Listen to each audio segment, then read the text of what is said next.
This is Peter from Sun Insurance and Logistics, bringing you another video today. One of my subscribers asked me a question about insurance, and I wanted to do this short video to address the question and put some information out there for those people who might have the same question. So the subscriber asked me a question about insurance. If the United States insurance coverage can be used in Canada. So he wanted to know if he can drive in Canada with a U.S. insurance. And what I know is you can drive in Canada with a U.S. insurance. It's allowed, and it doesn't matter which car you drive. If you drive your own vehicle, which is on the policy, or you're driving a rental car.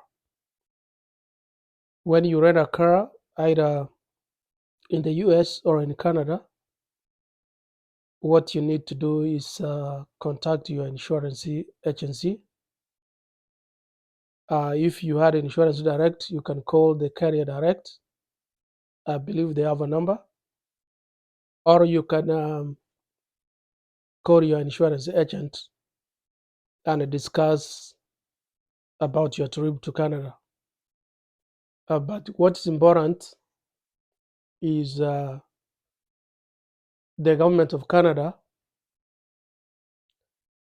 allows people who drive to their territory to use the US insurance coverage.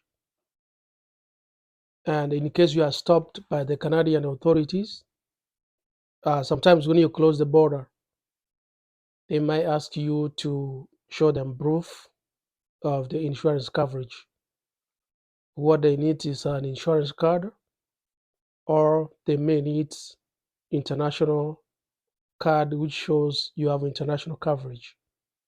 So in an event you want to travel, you need to notify your insurance company or carrier so they can make arrangements and they can send you a card which you can use. So the most major insurance companies in the US, they will cover you if you make a claim while you're driving in Canada. And so if you ever wondered if you're driving, you're not taking a flight, whether the insurance you have is going to be recorded in Canada, so this video is for you, and you need to share it to as many people as possible so they don't have any doubts whenever they travel to Canada from the United States. Well, if you are a Canadian and you need to travel to the United States, that one I'm not very sure because I'm not a Canadian, and the law over there might be very, very different. But I'm talking about from the United States to Canada because I'm an agent and I know how the insurance rules work in the US. So when you drive to Canada, some additional information I would like to share with you on this video is if you move to Canada by road, that means you are driving your vehicle or rental, you may need to cross the Canadian border. Either if you are going through Detroit or you are going through Minnesota, you may want to make sure you have your passport book or your passport card, because the Canadian law requires you to show a proof of citizenship, which you might know, and your identity. For the U.S. citizens, you need a valid passport and a card, or you may need some sufficient information to certify the authorities that you are required to cross the border. But you have children age 16 and below, they should also have proof of identity or citizenship. For example, regional certificate and or a citizenship card. Also, the Canadian Border Patrol, they may ask you for proof of citizenship together with proof of insurance if you are driving to Canada, of course. So your auto insurance card should be sufficient. Make sure it is in your glove compartment when you travel. If you don't have one, call your insurance agent or your insurance carrier so you can have those papers. You can as well expect it to be stopped, and the authorities, Canadian authorities, they can ask you for the proof of insurance and the proof of registration for your vehicle. The reason why they are asking this is because they want to make sure when you are crossing the borders, the vehicle you have is not stolen, or either it is a rental and you have permission to drive that vehicle if you rented, or the vehicle you are driving, whoever gave you the vehicle you are driving is your brother, your cousin, you have permission to close the border.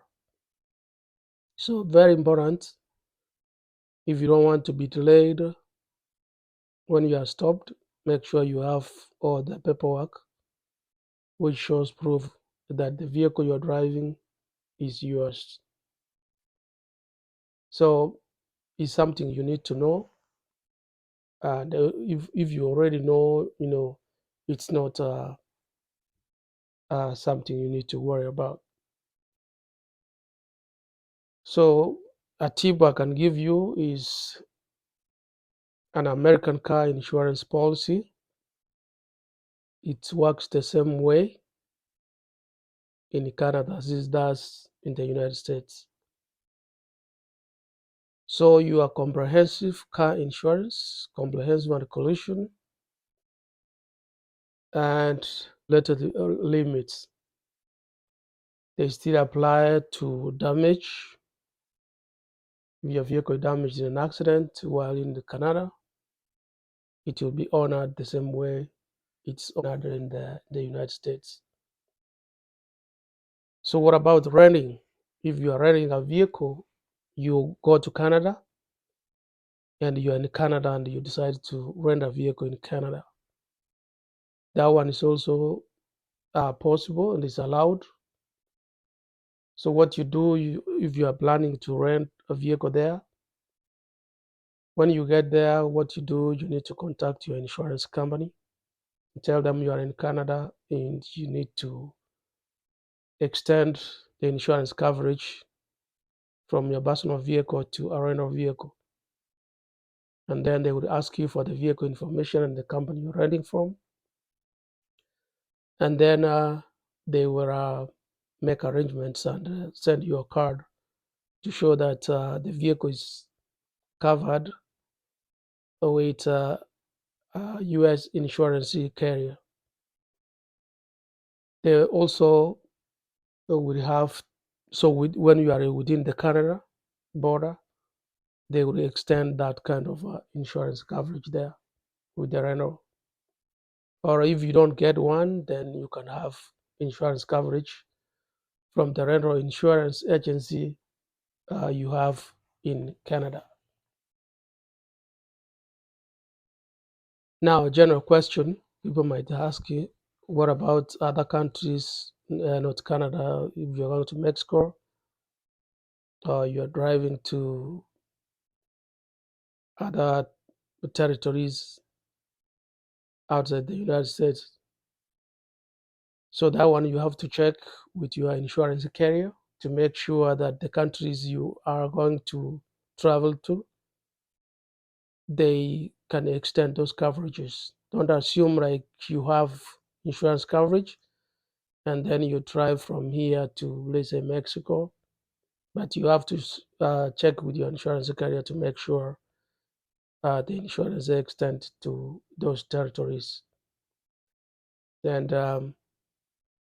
I hope that one helps. If you had doubts on how to get insurance coverage, then leave me a comment below this video, or if any information is not clear, let me know. And also for the commercial insurance coverage, if, for example, you are doing trucking in Canada, the law might be very different. So what I know for sure, the insurance coverages will differ from case to case. It will determine on your driving record, it will determine on your age, the territory in which you live, or the zip code you live in Canada. The same way it works in the United States. But what I've heard from people is insurance in Canada is more expensive than in the United States. I had a friend who called me this weekend from Canada, and we talked a little bit about insurance in the United States and insurance in Canada. From the conversation and from what I picked is the insurance in Canada is more expensive than the insurance in the United States.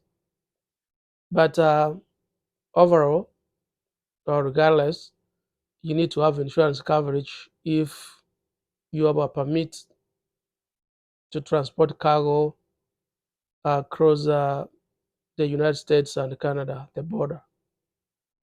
So you make sure you have the coverage, and it's better for you to have unlimited radius.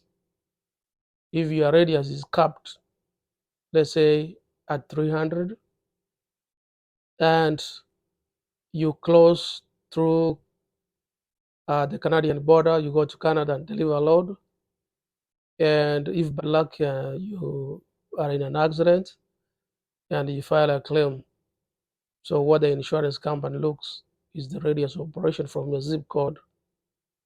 And if they found that you have gone higher than the radius you have, then you'll be having a lot of problems when you file the claim.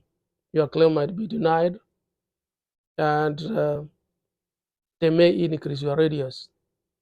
So you need to check to look at your policy, check with your insurance agent, and make sure that your radius of operation is correct to what you are doing over the road, especially if you have federal filings, which means you have an MC number and DOT number, and you are required to have federal filings. It's imperative that you check with your insurance agent so they can adjust your radius. So you don't want to be in problems when you have some problems or accidents while you're transporting the cargo. You want to do things the right way, professional, because if you are doing business, you have to have the proper limits and the proper insurance to protect your business. So guys, I hope this video helps you, and let me know what you think about this video. And if you are out there, you haven't subscribed to my channel, please do so and share my video. I do videos every week on Saturdays based on insurance and tracking. So give me a boost and give me thumbs up and let me know what you think. Thank you for your time, and hopefully I'll see you in the next video. Bye bye.